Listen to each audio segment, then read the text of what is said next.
Before my mom married my dad, she dated a man named Craig. At first he was sweet, but he slowly became abusive. My mom tried to leave multiple times, but Craig always threatened her. After one violent argument, my mom waited and fled in the middle of the night. Years passed and she got married and had me. My dad's work included a lot of traveling, so it was mostly my mom and I alone in our big acreage home. My mom was in the kitchen making lasagna while I was sitting in my high chair. It was extremely hot that day, so she opened the kitchen door to let in some air. She heard heavy footsteps enter into the kitchen behind her. My excited mom assumed it was my dad, and she turned around with a, "Hello, my love." Her excitement immediately turned to horror. There was Craig standing in the middle of our kitchen with a gun visibly tucked into his pants. Craig smiled at her and asked what she was making. My mom mustered enough courage and said lasagna. She was physically shaking as Craig sat himself down beside me. He playfully pinched my cheek and I laughed at him. My mom was holding back tears as she finally asked what he was doing in the house. Craig said he just wanted to visit my mom and he would leave when he was done eating. When the lasagna was ready, she served it to him. My mom took me and sat across from Craig so she could keep an eye on him. Craig said he still had her things at his house and she was welcome to get them. My mom said she didn't need any of it and he could throw it out.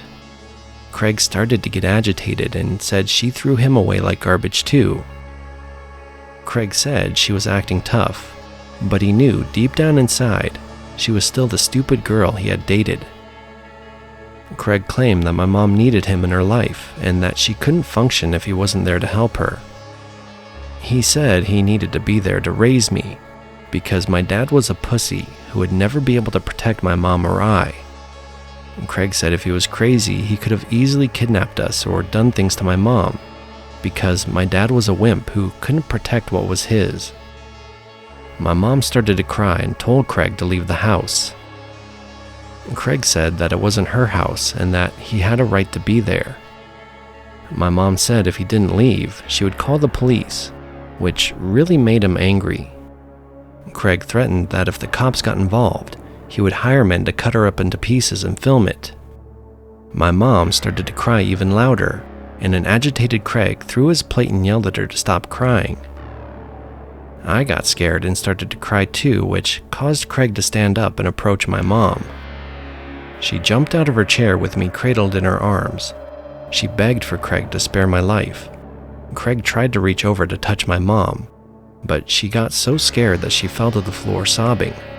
The phone began to ring and Craig became so overwhelmed that he ran out of the house.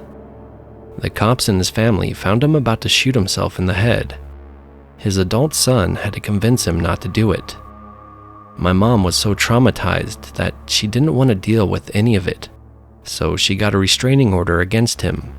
Her and my dad moved across the country. After my mom told me this story and many years later, I was curious and searched this guy up and was shocked to see that he was dating a college-aged girl who looked just like the woman he couldn't have.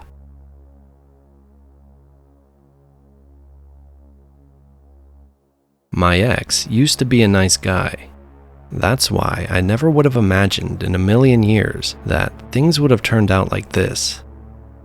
I'm a 26-year-old female for context, and my ex and I had been together for over a year. Things started to change when he lost his job earlier this year due to COVID. His mental health took a huge downward turn. I was able to keep my job, and I think that's why he kinda took things out on me. We had been living together for 6 months at the time, and he would always help out with the housework, but once he started to slide, he just stopped. He would play video games all day and not do a single thing. He even stopped showering, which got really gross after a while. I watched him turn into a neckbeard right in front of me. He gained weight, stopped shaving, and just lost all interest in things. I tried to be supportive and not write him about stuff, and even offered to help him get into counseling. He started off by ignoring me, but soon became verbally abusive. I get being in a hard place, but lashing out at someone isn't going to win you any prizes. The day he hit me for suggesting that he finally changed the shirt he had been wearing for 3 days was it, and I told him we were done.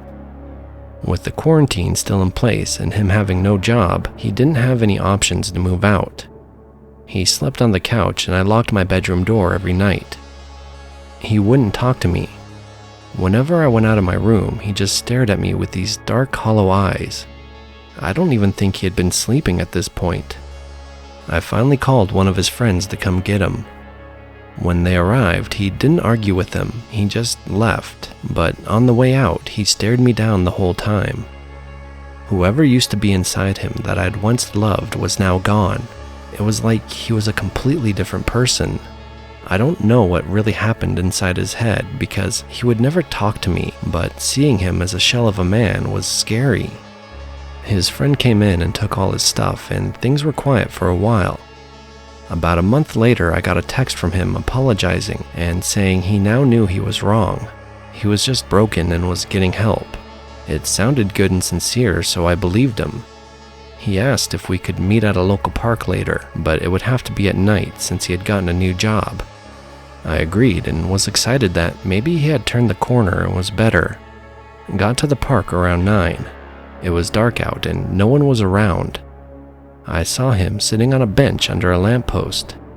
Maybe it was the fact that the scene was straight out of a scary movie, or maybe my gut was telling me something was off, but I immediately got a bad feeling about the whole thing. I should have listened to my gut, but instead went to go say hi. He had a hoodie on with the hood up, even though it was still pretty warm out. When I was no more than 5 feet from him, I could already smell the booze. He had been seated with his back towards me, and when I came around front, he had a bottle wrapped in a brown paper bag in his hands. When I saw that, I turned to leave, but his hand shot out and grabbed my arm. I tried to get free, but he pulled me down onto the bench. He held my arm until I stopped struggling. Then he said, "I didn't want to tell you this because I was trying to be nice, but you ruined my life." I was floored. I had no clue what he was talking about. Did he blame me for everything that happened because of COVID? Did he blame me because he lost his job and I kept mine? "You always thought you were better than me. That's why you kept me around," he said. I didn't know what to say, so I stayed quiet. "Yeah, that's what I thought. Too good to talk to me," he said. Then he unwrapped the bottle and stared at it. I was frozen, unsure of what to say or do because I didn't want to set him off anymore.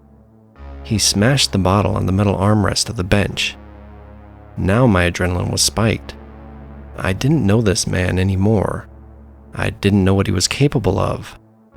He looked me dead in the eye, booze-soaked breath in my face, and said, "I could hurt you, but you aren't worth it. You're pathetic." Then he tossed the broken bottle, got up, and started walking off. I ran back to my apartment and cried for a good half an hour, then called the police because I didn't know what else to do. They didn't offer any help except a quick drive-by of the area and didn't spot him. His friends haven't seen him since either, and I still don't know where he is or what happened to him.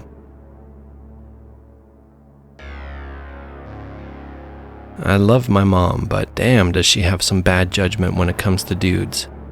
When I was about 6 or 7 years old, my mom started dating this guy, which for the sake of the story can be called Rob, and a son who can be called Tim. We, meaning me, my mom, and older sister, had moved in with them once school was about to be in session again, and all was good for a bit. For about 2 years actually, other than some minor things and his hella toxic masculinity. He constantly felt the need to put everyone else down and be aggressive all the time. I'm not really sure what made him snap one day. It could have been the fact that he was drinking, but it wasn't only when he was drunk after that. He grew very mean to Tim and I basically overnight. He wasn't so much physically abusive to me or my sister as he was to Tim. He was more mentally abusive to me, and we never did find out why he switched up like that so fast. When I had first witnessed his abusive ways he used on Tim, I became very scared very fast, and he knew that, and that's exactly what it seemed like he wanted. This went on for months and months. Once my mom found out about the abuse happening, and he saw she wasn't going to put up with that. Rob didn't like that at all. He started throwing a whole fit, straight up like a baby, kicking things and yelling at her to not go while crying, which he always tried to guilt trip her by crying. At one point, he even punched a hole in the wall of the house we were renting. I don't remember most of that day or what was said. I just knew we were finally gonna leave. At this point, my mom called the police since he did start being violent, but of course, the cops didn't do anything about him because he was drunk. Instead, my sister got a lecture from them, since she was yelling at him once he had gotten in her face. But other than that, they just left us to deal with him. After we moved out, it was an instant relief feeling, even though I felt bad that Tim had to be stuck with that man by himself. After the official break-off of everything is when he started to follow us. First, it was just at stores. We'd see him in one aisle, then the next, and the next. Even when we would walk way across the store, he would just show up, and it definitely didn't feel like a coincidence. This happened for the next couple weeks in a row when going to stores. We even would go back and forth between stores, grocery shopping at one week and the other store the next time. Once we stopped seeing him, my mom said she felt less anxious about leaving the house, but that was until about a week later. That's when the endless amount of phone calls and emails started. She'd block the number and he'd just call back with a different one or email with a new email. This went on for months and months until he just got creepy. At this time, I was in basketball in elementary, so on game night, we would get home at around dark, and one night, we had left the game a bit later than usual, making it pretty dark when we got home. On our way home one night, this man was at our house 2 months after their split. My heart had fell to the floor when I saw his car there. Then, seeing him on our porch looking in the windows, my heart stopped. I could tell my mom was trying to be calm, because she didn't want me to be scared, so she just kept driving and hoped he didn't see us, and thankfully he didn't. We had drove around the surrounding blocks a couple times before trying to go back home, and when we did, he wasn't there. My mom didn't feel safe just going in, knowing he had violent tendencies, especially when he's angry. So to be on the safe side, she called a friend to walk through the house with us, just to have a third person there. Thankfully, the house was all good and he was nowhere to be found. This similar type of situation had happened again, except I was home alone this time. I was sick from school and my mom had work along with my sister, and again, he was looking through the windows like a complete creep. My adrenaline shot up once I saw him, my 10-year-old self knowing I couldn't do much nor could I move from behind the door without him seeing me. I started pounding on the front door, which scared him off pretty fast, thankfully.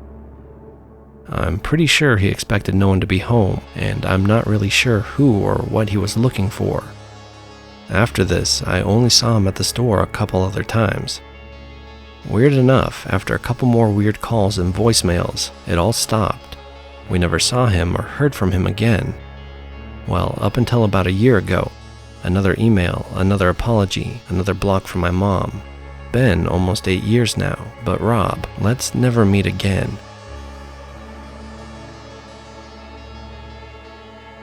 As a female who's been on the game for 15 years now, I've met a load of creeps, but only a few have made me feel unsafe. To start off, I've always had a laptop since I was in high school, a luxury that I worked hard to earn enough money to buy. My mom almost took my money I earned for drugs, but luckily money I made in tips were in cash, so it was easier to hide it from her. At first, my mom was mad I bought myself a laptop, but she soon forgot about it like everything else. My dad could care less, and my older brother already had his own. So I started playing WoW with him at 14, and back then, girls were unheard of.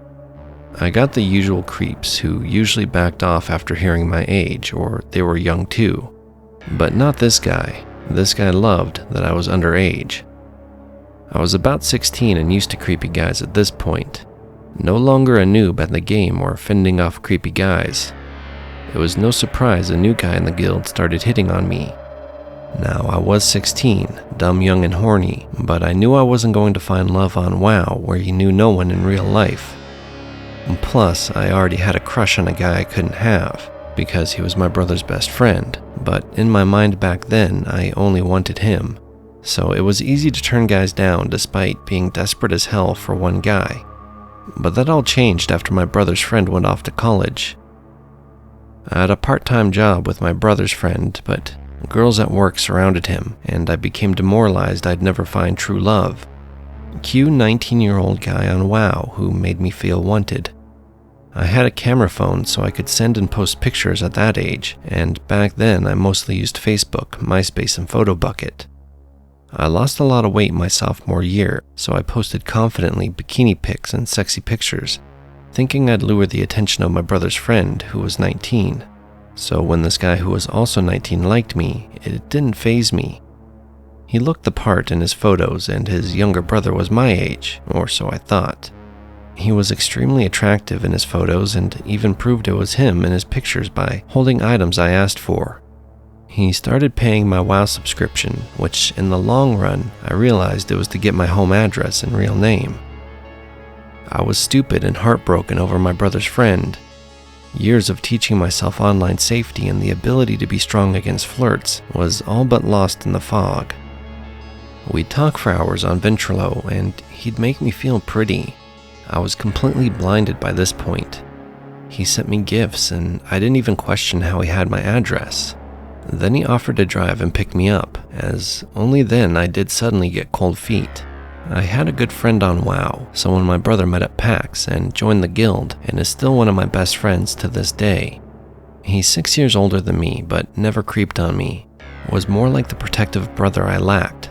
He caught on to what was going on through conversation, and was my words of wisdom in a time I was lacking any of my own. He saw something was fishy when I couldn't.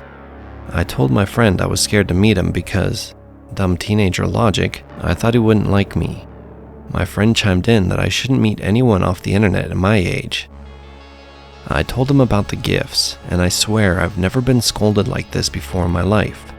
Not even by my own parents, but he always cared like that. He wondered why I would give my address to someone I never met, and the expensive gifts I got were not something the average 19-year-old could afford.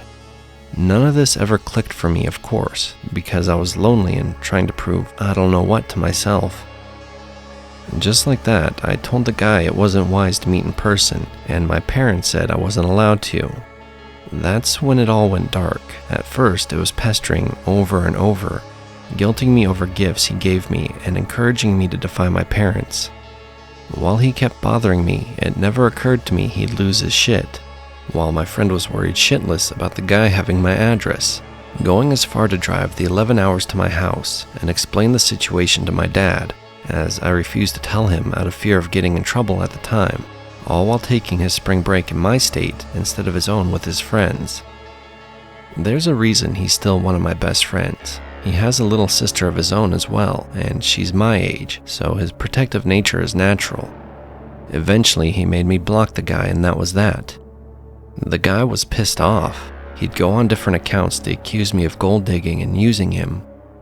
I was walking home from school, about a 2-mile walk in wealthy suburbs of New England, which I had done for years. Many of the other kids did it as well, as it was a safe town with no crime in it or the surrounding towns. Without a second thought, I took off my 100-pound backpack, put my headphones in, and started my 20-minute walk home.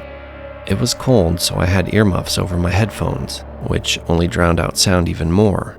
Because WoW Guy knew I walked home every day as I had talked about it, he knew my address, and I never thought twice. I was on the back roads, walking home, and honestly, it's easy to map from my school to home as it's pretty much a straight shot with only one turn. At halfway home, in between songs, I heard a vague crunching sound of tires rolling over gravel on the road slowly.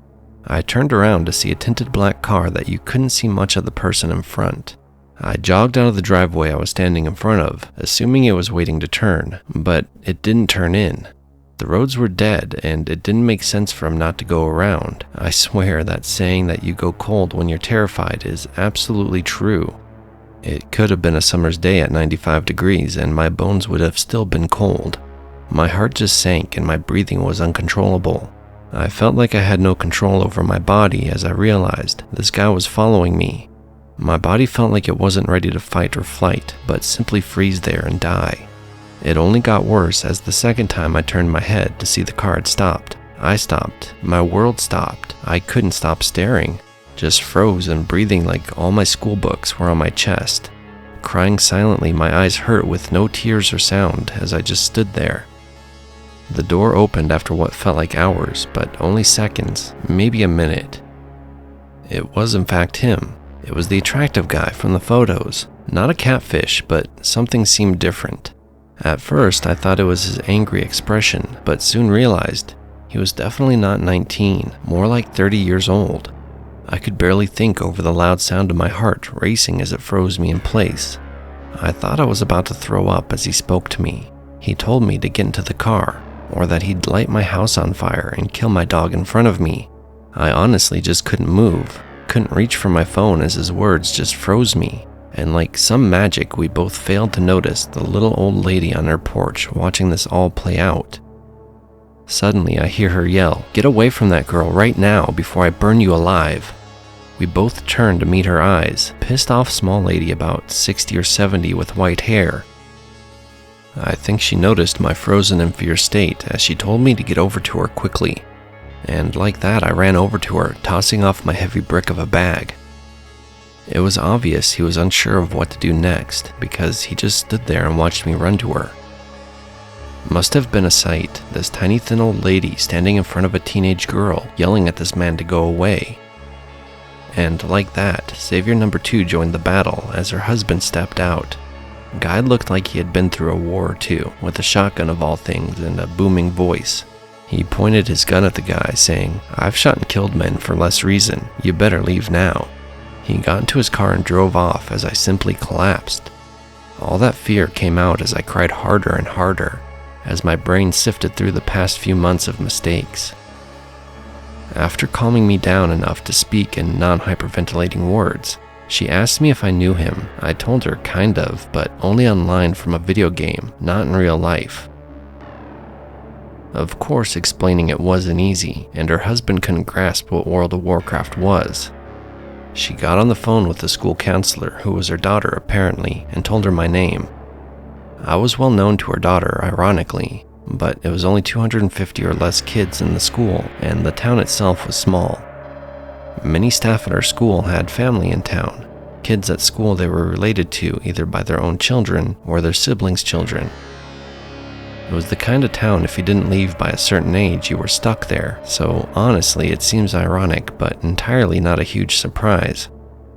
The counselor was well aware of my family and my mom's drug addiction, as child services had been involved a few times. She came by in about 10 minutes to pick me up and asked me a ton of questions. Of course, knowing I didn't want to involve police, as I was scared of being taken away from my parents again. From then on, I was escorted on the bus every day by a teacher until I graduated.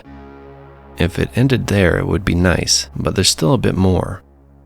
2 days after this, my dad had to fly out for business. My brother was off at college, so it left me and my high mom. My friend from WoW called every night making sure I was okay. I lived in the middle of the woods, next to a huge river in my backyard, so there was still a lot of wildlife outside in the dead silence of the cold months. I had been used to all the bumps in the night, cats coming and going and dog barking at every animal in the yard, but it all seemed new to me as I laid in bed, trying to drown out my fears.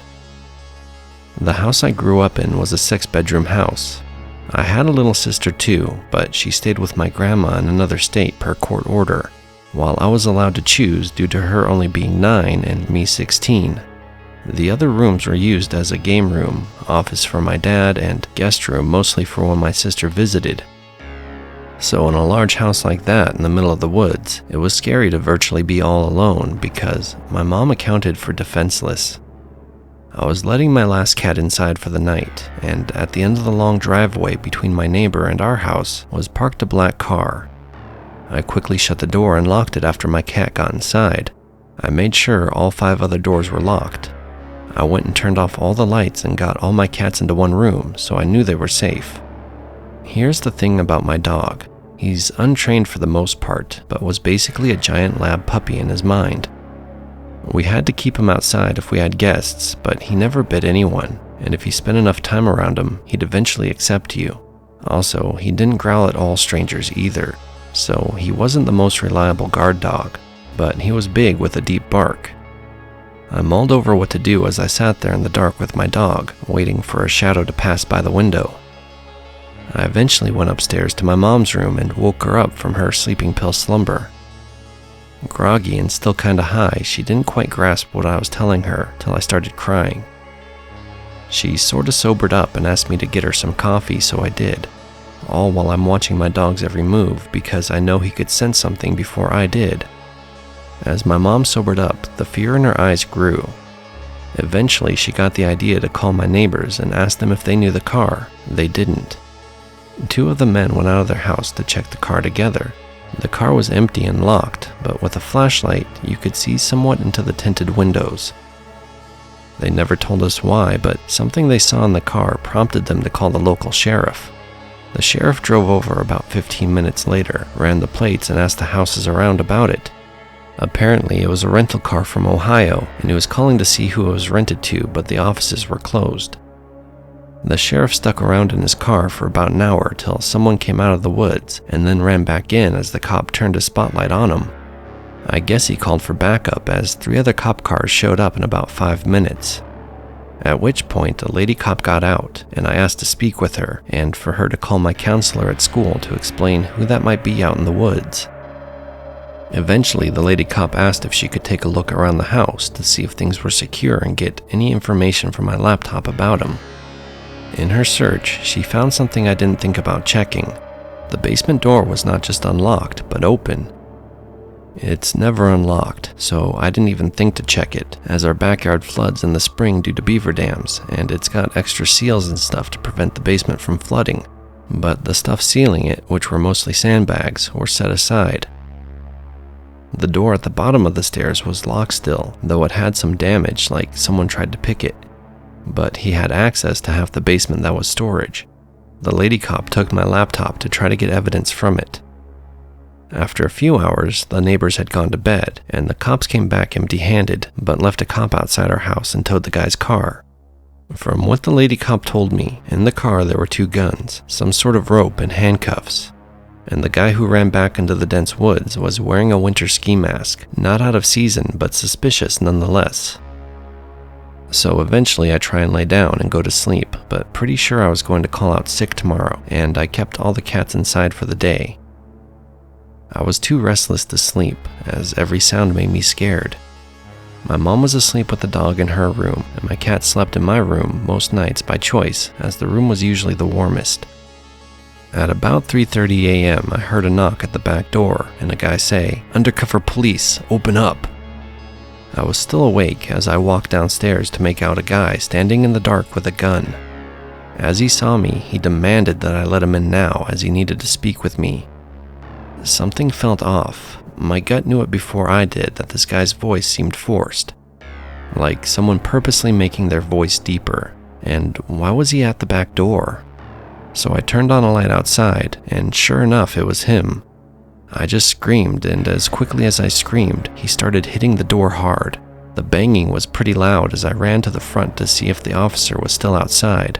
He was, but he wasn't getting out of his car. I didn't want to run outside as I'm not a fast runner, so I turned the porch lights on and off a couple times, but still nothing. After a minute, my dog came bolting down to the door, barking and growling, nearly foaming at the mouth. Soon followed my mom, who yelled she had a gun. She didn't, but a bluff is a bluff. Somehow during all this, the cop outside had snuck around back and had his gun pointed at the other man, yelling to put his gun down. I hid as the rest went down, but he was arrested. I didn't need to attend the trial and my statement was enough. Come to find out, he wasn't even American. The car was rented under his friend's name, and after all was done, he was deported back to Canada. I assume something with his passport would prevent him from coming back to the US, as the cop reassured me that he wouldn't be able to come back. I don't know exactly what he was charged with, but I think my dad said aggravated assault with a deadly weapon, attempted kidnapping, and something else. And it also turned out that he was 32 years old, not 19, so I assume me being a minor carried a charge as well. And life moved on from there. I had plenty of creeps before and after, but he was by far the worst from WoW.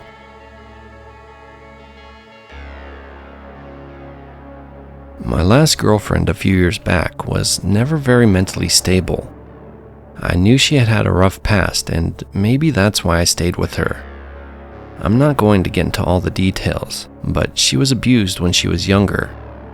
It started almost day one we got together.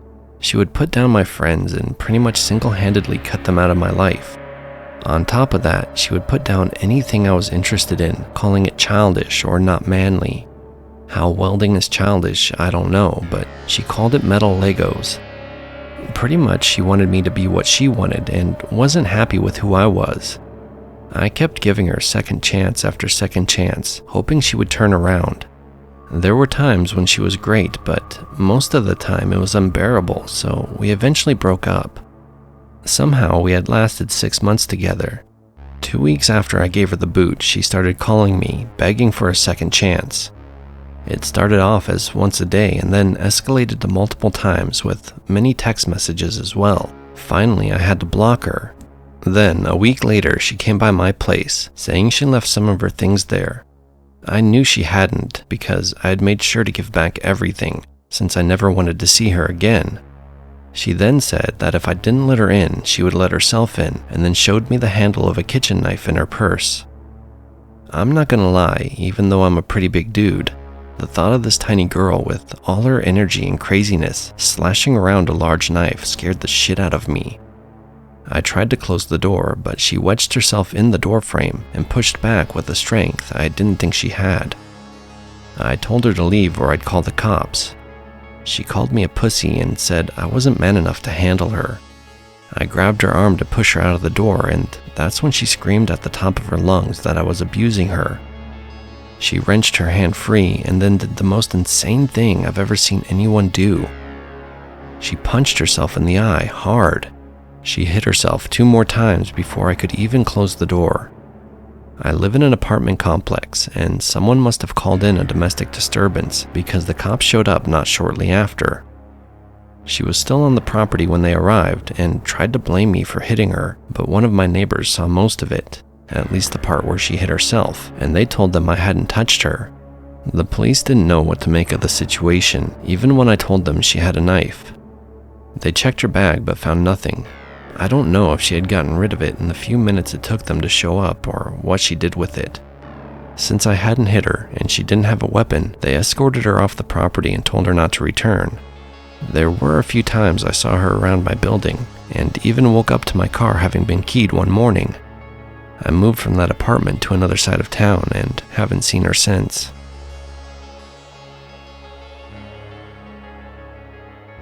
I don't know if I would call her my girlfriend since we never made it official, but we were off and on seeing each other for about a month. We had met through Tinder, and at first I thought she was only going to be a one-time hookup. She seemed cool though, so we dated and kept it casual. It was after the 4th or 5th date that things started to get weird. She would text me late at night asking what I was doing, who I was with, and where I was. Even if she was my girlfriend, that would have been a huge turnoff.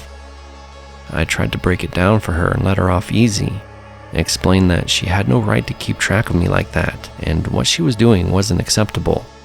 It went on for about a week straight until she finally stopped talking to me altogether.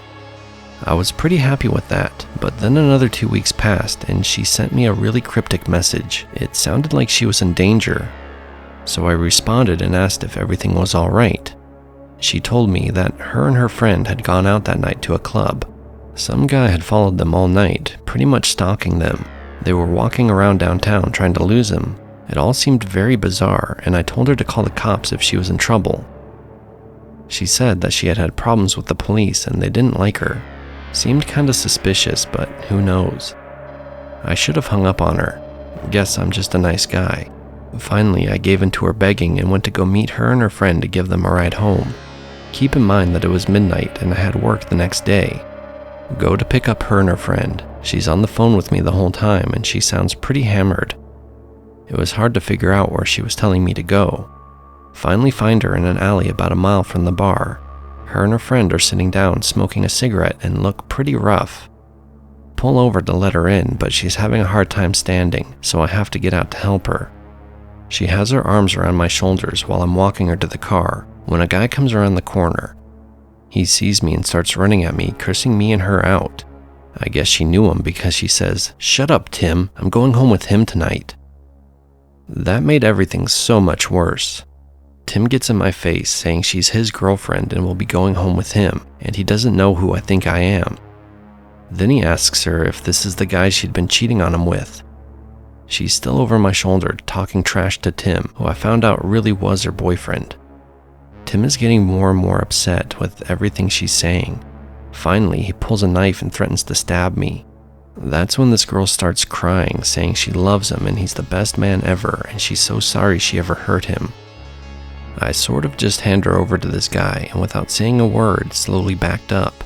They seem to be into each other now, so I continue to make my way to my car and begin to drive off. Tim kicks my rear bumper and yells something at me, but I just speed out of there and get home as fast as I can. She never contacted me again, and I can't say I'm displeased with that.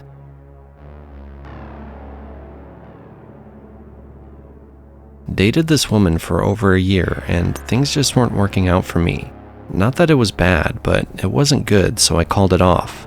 We never lived together during that time, but I had let her hold my key once while I went away on a work trip, so she could take in my mail for me and watch my dog. This is important for later. A little after we broke up, I would come home and things would be out of place. Bowls I hadn't used would be in the sink, my laptop not where I had left it, most of which I chalked up to me just forgetting and whatnot. This went on for a while. 3 months after we broke up, I began to date someone new. An ex-girlfriend started to call me again. She said she had developed a rare ovarian cancer. It kinda sounded believable, and I felt bad for her. She would call me and tell me about how the treatment was going, the medicine she was taking and the horrible side effects, even that she was going to have surgery. I was shocked and my heart went out to her. Then I got off work early one day and came home to find her sitting in my house eating a bowl of noodles. Remember that key I had her hold that she gave back to me?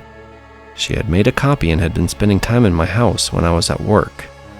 She broke down crying and asked me not to be mad since she was so sick. She didn't look sick, but I didn't argue with her and only asked her for my key back, which she gave me. My suspicions now raised after having seen her, I called her sister.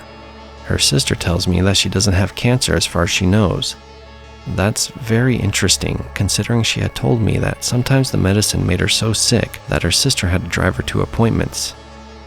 Fast forward to a week later and she's texting me, asking me how I could come between her and her sister like that, and that her sister now thinks she's crazy, pretty much blaming me for all of her lies.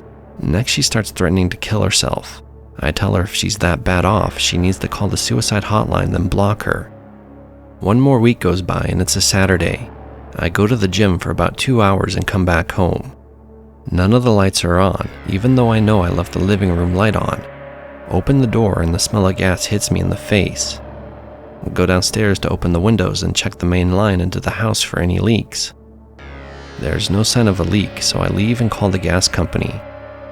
They come in and check and tell me someone left a stove burner on, but it wasn't lit.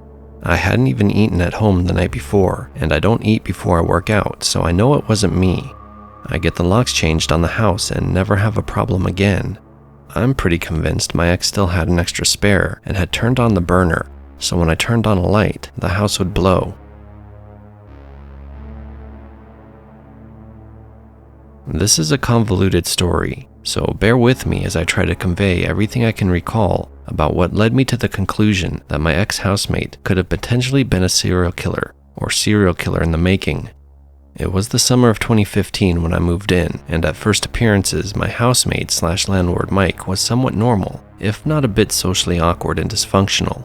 When I was signing the papers, he was adamant that I should never go into the basement, which I thought was odd, but I really needed a place to stay, and, well, people have their little quirks. So I just chalked it up to that at the time. As I got to know Mike and our cohabitation continued, I learned more about the depths of his dysfunction. Firstly, that he used meth. Now, I don't automatically judge people based on vices, but I was surprised at the extent of his use. He was probably the first person I knew who used meth and balanced a full-time job, enjoyed a decent amount of success. The reason this is important to the story is that when he would be around the house, drinking and using meth, he would start to run off at the mouth. He would often joke that if I smelled lye coming from the basement, not to think anything of it. I think it was probably the third time he said this that I asked why he keeps saying that, and he said I use chemicals to clean up after the bodies with a wily grin on his face. I tried to chalk that up to a bad sense of humor, but it didn't sit right with me. He was also very particular that I let him know of my coming and going and my work schedule. I remember him being shocked and uncomfortable one day that I ended up taking off of work because he didn't realize that I was home. I remember that day because there was a lot of clanging and what sounded like muffled shouting coming from the basement. His car was in the driveway, but he was not in the main house or his bedroom. Other days, he would play very loud music that bumped through the whole house. Sometimes he would even play NPR talk radio at those volumes. In retrospect, I think he may have been trying to mask sounds. He would make remarks about sex workers saying, "You can do whatever you want, you can choke them or beat them to death and nobody cares." I took exception to this. I told him I thought that was messed up. But when he would get tweaking, he'd always come back around to alluding to the same kind of violence, talking about how he was a normal white guy who owned a house and had a good career, so the police would never suspect him. At this point, I start to think that it has gone too far to simply be a joke. I was in a weird position because money was tight at the time and my options were few. I tried to convince myself that even if he is messed up, he's probably just engaging in outward fantasism. I knew that he would acquire the services of sex workers on occasion, but again, didn't judge that activity at face value, but started becoming concerned. Then, at one point when I was doing laundry, I caught whiffs of decomposition. The house we were in was in southeast Portland. It was relatively new, and having grown up in upstate New York, I knew that animals can be trapped in walls and die. But this was the garage, and there were no animals scurrying in the walls. This was strange and telling to me. I considered carefully what I would do, and decided I would confront him about the smell. I decided to pose the question in a somewhat suggestive way by expanding on his jokes. I told him that he needed to do a better job cleaning up the bodies because I smelled decomposition from the garage. I will never forget his reaction. His eyes widened and he shot me a sharp glare, somewhere between fear and anger. He stumbled over his words and eventually responded, "What, really?" I said, "Yes, really." And there was a few sock words of awkwardness before he said, "Thanks for letting me know," and promptly went to his bedroom and shut the door. A few days after that, he went into the upper crawl space in the garage while I was doing laundry again. He called for me and was trying to convince me to come up into the crawl space. My body locked up, and it was like my instincts were screaming at me that if I went up there, I would not come back down. I gave some excuse that I can sparsely remember that I had to be someplace, packed up my laundry, threw it in my room, and left. He spent a lot of time in the padlocked basement without a doorknob. The only way in was through the backyard. I wish I had gone down there in retrospect to either confirm or dismiss the suspicions once and for all. In the last couple months I had lived there, I was privy to more graphic comments about women and sex workers, explicit talk of sexual violence, and he was using more and more. He once showed me a video he made. He's a graphic designer and artist as well, which featured heavy bondage themes intersped with distorted audio of women screaming, and this strange leering figure in a plague doctor costume. It was one of those situations where any one of these things alone may be innocuous, but as they accumulated, it became suspicious to me. It was October of 2016 that I left there, taking off to a City Oyata camp during the anti-pipeline protests with Standing Rock, Lakota. A mix of feeling called to action and having nothing to lose, as I wanted to get out of that house in the worst way. My last night there, he was drinking and tweaking again, started in on the same conversation, loosely describing murder and sexual violence in the tone of some sort of edgy joke. I told him he would be caught eventually, not even holding back my suspicion anymore. He reiterated that he was the last person police would suspect and asserted that they wouldn't catch him. He said this in a very serious and concise way, dropping the pretense he had been using before. I left the next morning. This haunted me for months, then a year and a half. I felt as though I hadn't done anything, The guilt was eating away at me, so I called Portland Crime Stoppers and put in an anonymous tip describing what I had described here. When I did, the operator started going back and forth, putting me on hold because the call had piqued the interest of the police sergeant who was assigned to the call center. So they were asking me detailed questions about his vehicle, his house, the methods he described, etc. It seemed like they took interest. I gave them as much information as I could remember and left it at that, feeling just a little better that I had at least tried to do something about it. Fast forward to recent times. I told my mother about all of this and she became interested, asking what house this was, and she ended up pulling it up on Google Maps. She put up the street view and I noticed that there was a large enclosed trailer in the driveway that wasn't there when I was. I could theorize why it might have been there, but cannot put together a practical reason for it, or why he'd be using it unless he was moving or using it to haul things to discard. Admittedly, that is pure conjecture, but I couldn't help but wonder. I doubt that I'll get closure or have my suspicions validated, unless he finally does get caught and arrested and I read about it. I've grown up poor and been around the lowlife a lot. I have interacted with many sketchy and unsavory people in my time, but none of them have ever made the impression that Mike made on me. Make of it what you will, but I hope I will never meet him again.